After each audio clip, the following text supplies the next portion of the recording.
English Final of Mice and Men. Chapter 1. That bus driver lied to us.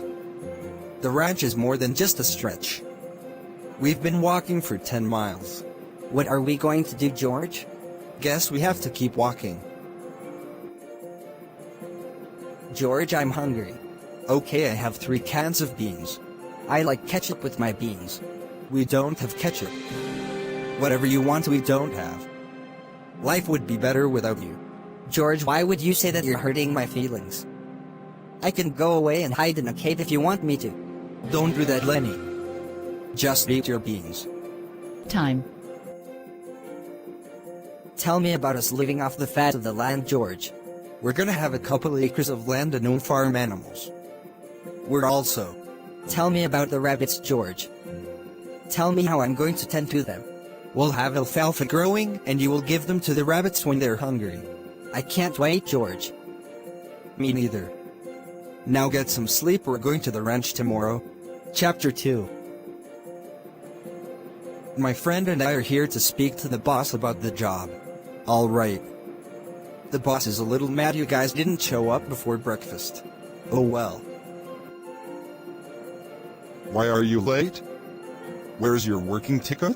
Here's our tickets. The bus driver was lazy and did not drive us.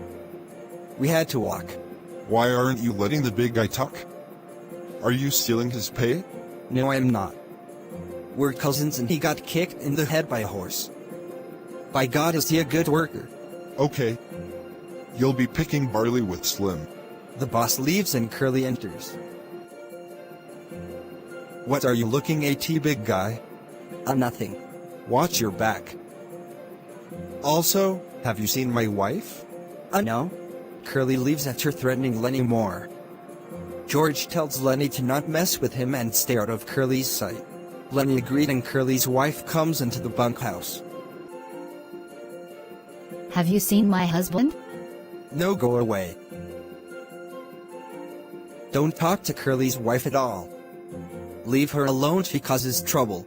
I don't want no trouble, George. Chapter 3. Everybody is working in the fields, while George and Slim take a little break. Lenny's aunt died, so now I take care of him. When we were younger I told him to jump into a lake and he nearly drowned. After that moment I stopped messing with him. Dang, that sucks. Why did you guys come here? You promised not to tell? Yes, I promise. He touched some girl's dress and she told authorities that she got raped. The boss tells them to get back to work. They continue to work for the rest of the day until they're in the bunkhouse. Candy, that dang dog of yours is smelly and is ruining the feng shui of the barn. Just let me shoot him already. Please, no. I've had him since he was a pup. Let's wait till tomorrow. No. We have to do it now. It'll be in his best interest. Okay. Fine. Carlson takes his shotgun and takes Candy's dog out to shoot him. Lenny asks George to tell him their dreams once more.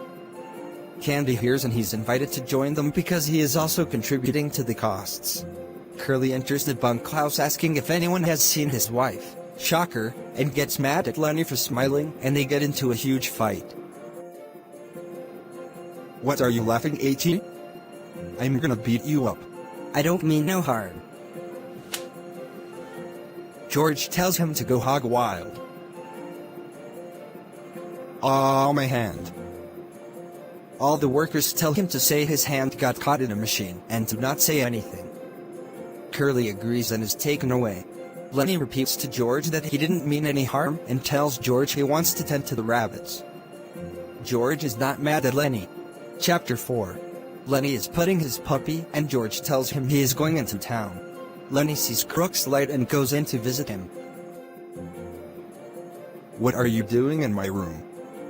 If black folks aren't allowed in the bunkhouse, then white folks aren't allowed in mine. I just saw your light and wanted to stop by. Go away! I want to tend to the rabbits. What rabbits? The rabbits on the ranch, George. Candy, and they will have. You're nuts. Candy enters the room and confirms their goal. Curly's wife enters the room. All of you are a bunch of bundle stiffs. I'll get you hung if you don't stop talking to me like that, crooks. Chapter 5. In the beginning of this chapter, Lenny has killed his new puppy. He is stressing over what George is going to say to him.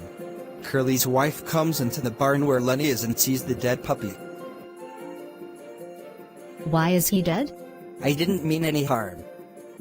It'll be okay.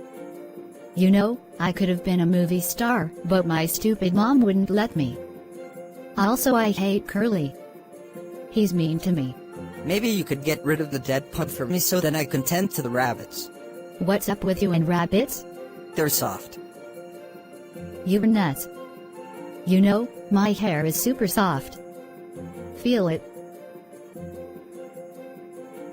Oh, that's nice. Don't mess it up. I said don't mess it up, group of A's. Don't yell.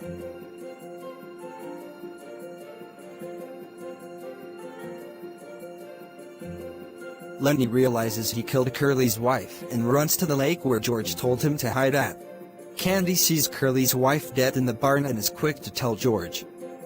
George realizes what Lenny didn't, so he hides to the bunkhouse and Candy tells the guys what he found. I am gonna kill that guy. Tell me, where did he go? He probably went west. Curly and his team go west while George goes to the lake and hopes to meet Lenny there. Chapter 6. George. I didn't mean no harm, George, I promise.